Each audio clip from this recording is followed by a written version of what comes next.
Hello বন্ধুরা, আমার সালাম নিন। আসসালামু আলাইকুম। আশা করি আপনারা সবাই ভালো আছেন ইনশাল্লাহ, এবং আমার প্রত্যাশাও তাই। সেই সাথে আমার প্রীতি ও শুভেচ্ছা নিন।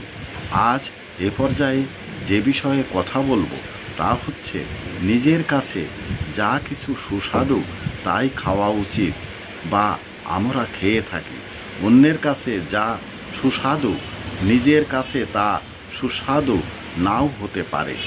আবার অন্যের দৃষ্টিতে যে পোশাক ভালো লাগে তাই পরিধান করা উচিত, কেননা নিজের দৃষ্টিতে যে পোশাক ভালো তাই অন্যের দৃষ্টিতে ভালো নাও হতে পারে। তাই বলা যেতে পারে, নিজ রুচিতে খাও, অন্যের রুচিতে পরিধান করো। এ পর্যায়ে এখানেই রাখছি। ততক্ষণ পর্যন্ত সবাই ভালো থাকুন, সুস্থ থাকুন এবং নিরাপদে থাকুন। শুভকামনা নিরন্তর সবার জন্য সব সময়।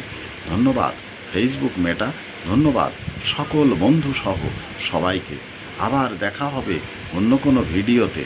আল্লাহ হাফেজ।